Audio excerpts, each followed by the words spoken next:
development regulations into a unified development ordinance, or the UDO.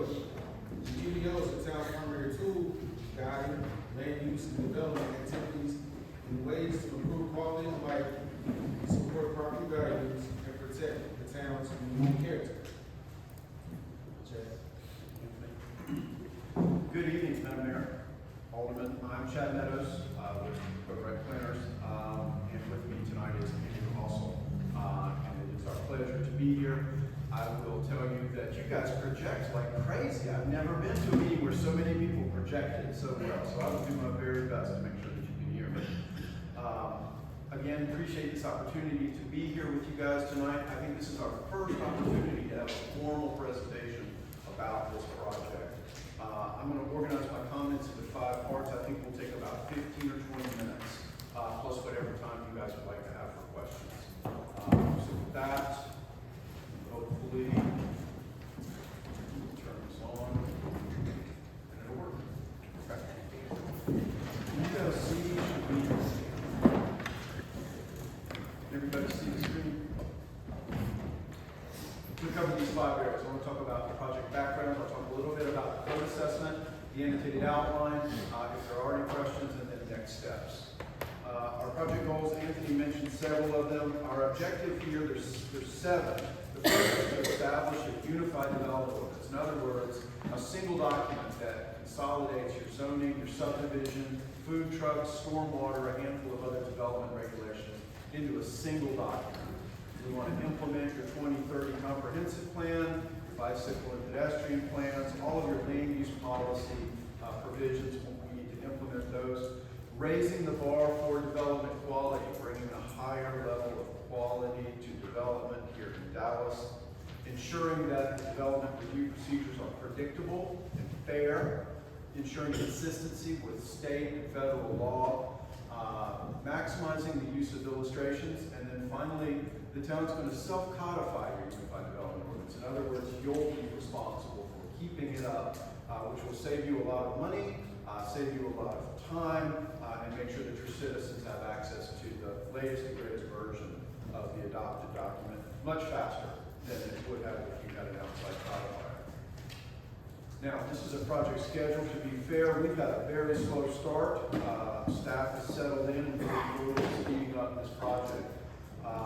There's 6 steps in the process, and we are starting at step number 4, the draft UDO. We've had a project initiation stage. We did some stakeholder interviews. We drafted a web page. We drafted a code assessment. This document, I will talk very briefly about this. This is also on the web page if you haven't had an opportunity to review it. I will also talk about the code assessment document, also on the web page. Drafting is underway now, and we expect to begin the review process of the UDO drafts through June through October of this year. We hope to have a couple hearings, one with your planning board, one with this body, hopefully October, November, and adopt your document, or at least begin to implement your document in December of this year. So that is our objective, to be done with the project by December of this year. I will introduce myself and Andrew. This is a copy of the project website. If you've not had an opportunity to visit the website, it's www.designdallas2023.com. It has all kinds of information, draft work products, answers to frequently asked questions, information on how to participate. So I encourage you to check that site out. That's it on the project background. I'd like to talk about the code assessment. Any questions on the project background? Yes. I didn't know about that website. How did we get the website was there and you were asking for comments? I'm sorry, I didn't do it. How did we get your website out to the public for them to go to it? Because I've lived here all my life and I didn't know about that website. And I just wondered, did we put anything out to tell people to go? As far as I know, staff who was in place at the time that the website was prepared, which was back in 2023, notified the community. There should be a link on your town's website to Design Dallas 2023. And I certainly encourage you guys to do that. We are managing the page for you. We it updated, and definitely encourage a link back to this, so that people know that it exists. How much, comment did y'all receive from 23 till now? I've seen 2 or 3 comments on the webpage. There are places for people to log in, pose a comment, which is emailed to myself and staff. Do you know how many people visited that webpage? Not off the top of my head, but we'll find out and I'll let you know. We'd like to know, and I think Madam Mayor, that shows we have an issue. Well, before you move on, if we can, post that to our Facebook page, just to make an announcement, because there's some things we're gonna work on with the website, too, so we need to I make just sure want, that, I just want people to be able to see we need this. to make sure that it's published, if you guys can just help us get that out. We put it on the jumbotron. Well, I'd like to make a comment, as this moves forward, more public participation will be basically required. Because it's gonna go through the steering committee, then it'll go through the planning board, then it will be on your table for all of them. So the public will have ample opportunity. Actually, there was an invite today for the public forum. So there's going to be a lot of meetings. As long as we don't get audit, know about that. There you go. And I just want to make sure that the public has the opportunity, knows about the opportunity. And Yes, that's sir. my purposes, my questions, 100%. Fair enough. Great suggestions, and we absolutely agree. This is a project that should take place in the sunshine. Everybody should be aware and have an opportunity to participate. Agree 100%. Okay, I'm going to talk a little bit about the code assessment. Again, that is this document. This document is on the webpage. There's 4 basic things. First and foremost, this is a gap analysis between the city's current land use policy guidance and your current development rules. Okay, you have the 2030 comprehensive plan, you have a bike and pedestrian plan, you also have your current zoning and subdivision regulations. Your current zoning and subdivision regulations predate these planning documents. Your new UDO needs to integrate the plans, policies, and actions that are called for in your policy guidance. This document is also a framework for discussion and consideration about a series of suggestions. There's 43 recommendations in this document for improvement to the town's current zoning and subdivision regulations and processes. Right? I will talk very quickly about what some of those are. There's 7 of them. Making the regulations more user-friendly, implementing policy guidance, ensuring consistency with other laws, diagrams, illustrations, summary tables, again, raising the bar for development quality, incorporating moderate incentives and limited amounts of flexibility to encourage preferred development forms, and then finally promoting more housing options. So these were the objectives or recommendations that were included in the code assessment when it was drafted and complete, which was in August of 2023. User-friendliness, variety of aspects, mostly geared to how the document looks, how easy it is to read, the incorporation of illustrations, navigational aids, standardized language, etc. Implementing policy, mentioned this several times. Your land use plan has 6 major policy areas: land use, housing, cultural resources, etc. So we reviewed your policy documents and identified the key goals relating to land use and development and have recommendations about how to implement those. Consistency with the law. There's a variety of statutory changes that come from Jones Street every year. Your regulations need to be in alignment with what the General Assembly is calling for. We also have some federal rules with respect to sign regulations and some use provisions that need to be incorporated in the town's regulation. Inclusions of more illustrations and graphics. These are examples of other development codes that we have worked on in North Carolina. You should fully expect to see pages much more akin to this than what you see in your current zoning and subdivision regulation. Highly illustrated, page layout that's easy to follow, navigational aids, etc. Raising the bar for development quality. We're suggesting design standards development, provisions for pedestrian facilities, specifically trails, greenways, sidewalks, more clarity in your off-street parking and exterior lighting standards, increased open space requirements for most forms of development, street connectivity requirements, and new use-specific standards for the 100 or so uses that you should expect to see in your new UDO. Incentives and flexibility, again, moderate in nature, focused on encouraging sustainability, creating a safety valve that your administrative staff can apply, a conditional zoning approach that's tiered, gives you more control over the conditional rezoning process. Happy to talk about that as much as you like.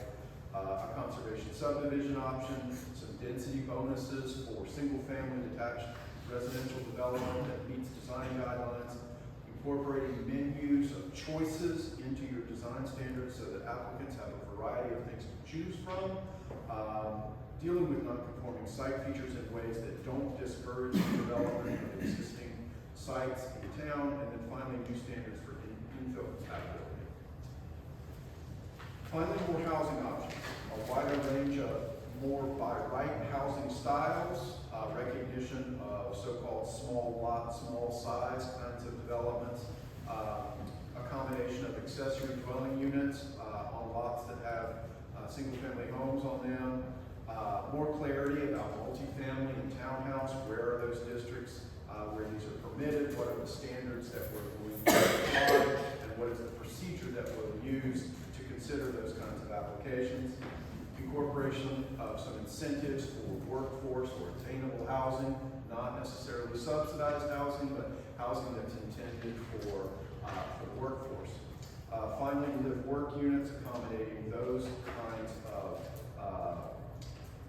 residential and commercial activities in downtown and around areas where regional railroads are located. So these are the main recommendations of the code assessment document. They're set down here for everybody to review, along with a very thorough line-by-line analysis of your land use policies and your current zoning and subdivision regulations, all included here for your review. This document forms the basis of recommendations for the annotated outline, which we're going to talk about in a minute, as long as there are no questions about the code system. The live-work units, is it defined in here, or can you define it for us? Be happy to. So we actually, all of us know of a live-work unit.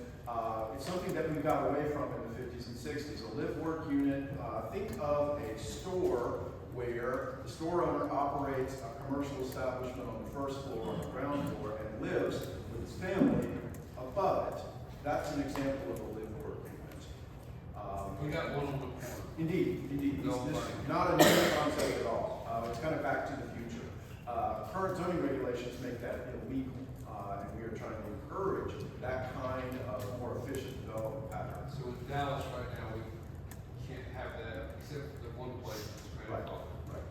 Okay, thank you, yes, sir. I wanted to hear that. The other two places, we got across the street too. I forgot about that. It's a very efficient use of land. We certainly encourage that kind of thinking going forward. Other questions about the code assessment? Okay. Let's talk about the annotated outline. This is the dress rehearsal for your unified development ordinance. In other words, it sets down,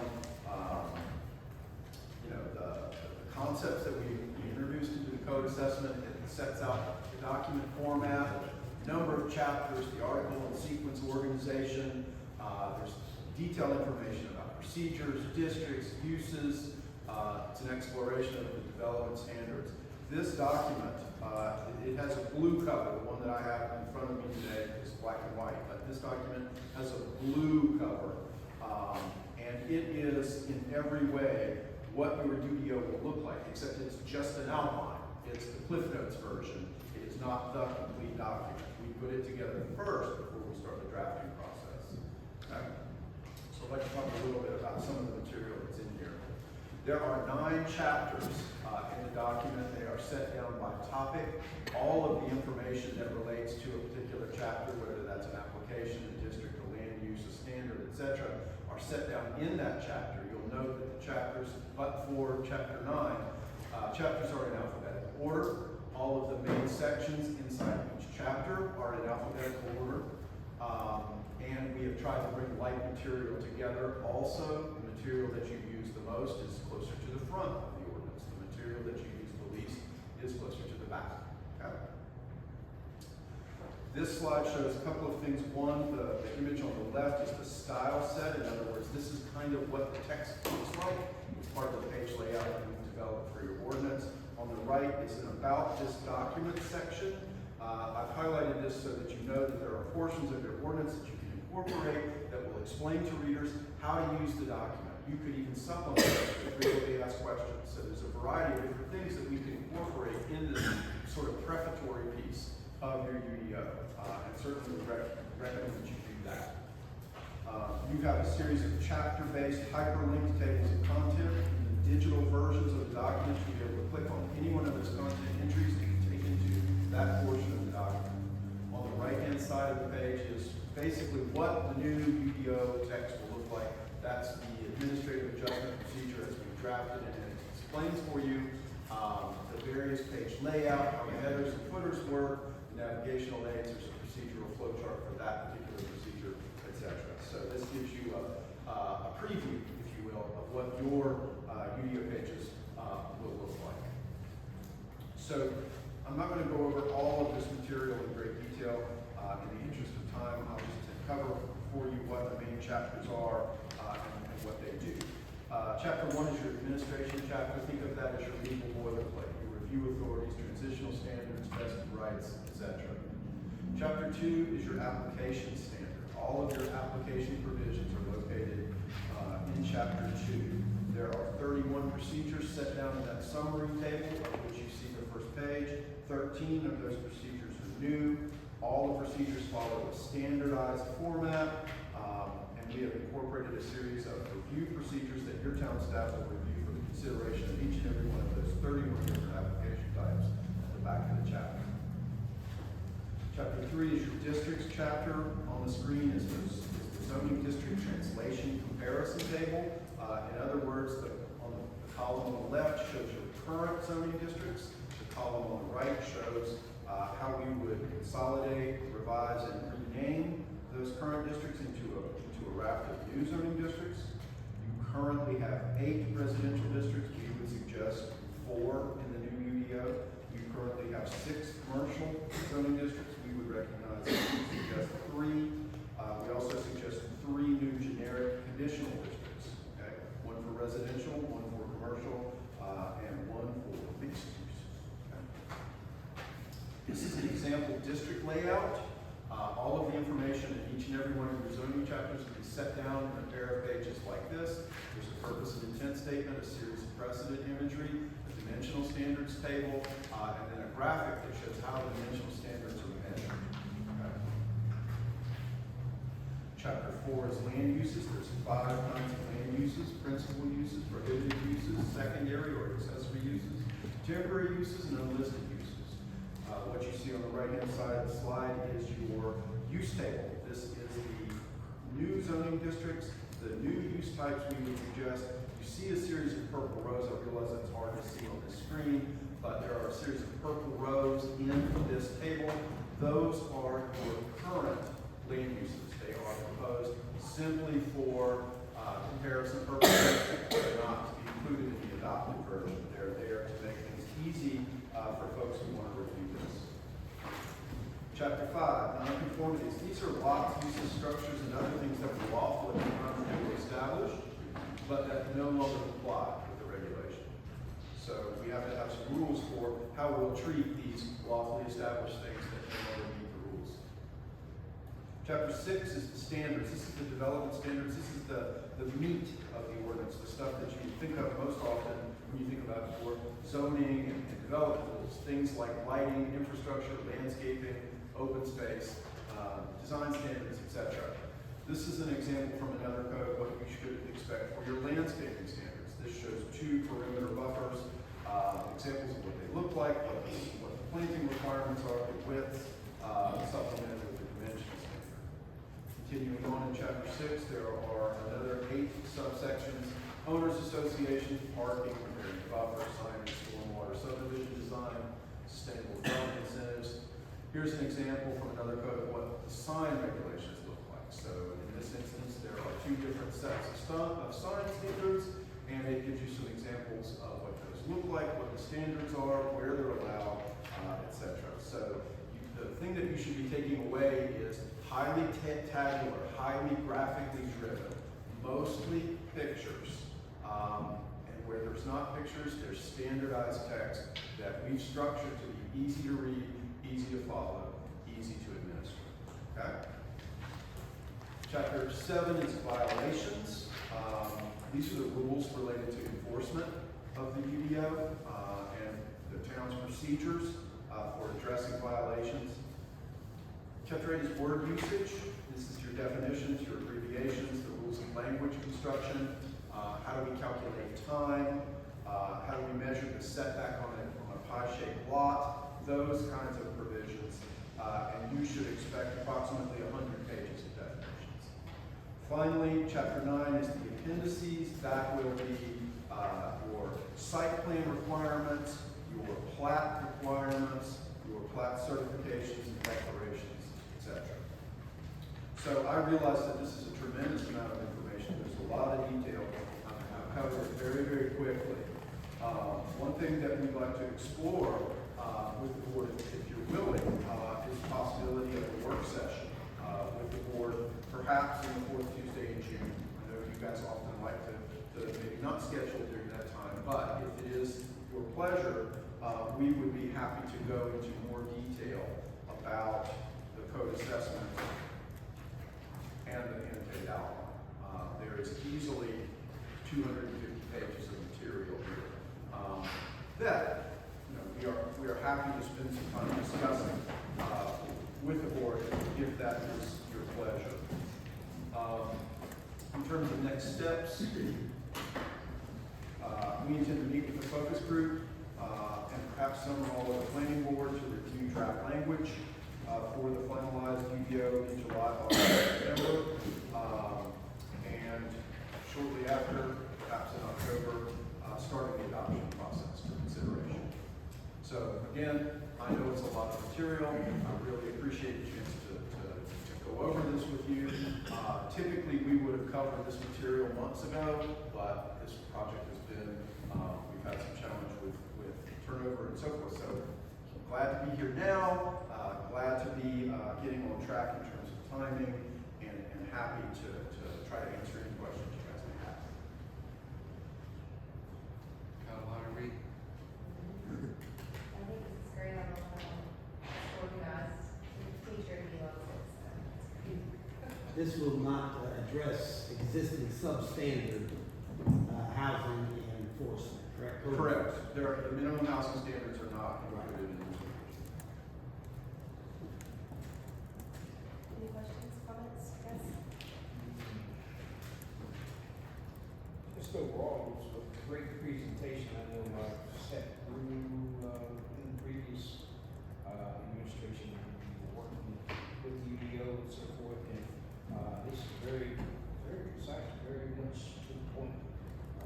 Looking forward to working with you on this. I know that, as you've already mentioned, there's going to be a need for some sit down and some public input. Been there, done that, ready to do it again. Do we need to go ahead and go ahead and schedule a date for? We can work with staff. You guys just mull this over at your convenience and just let us know if that's something that you'd like, and we'd be happy to. We'd love to come spend some more time with you. Does the staff have any questions?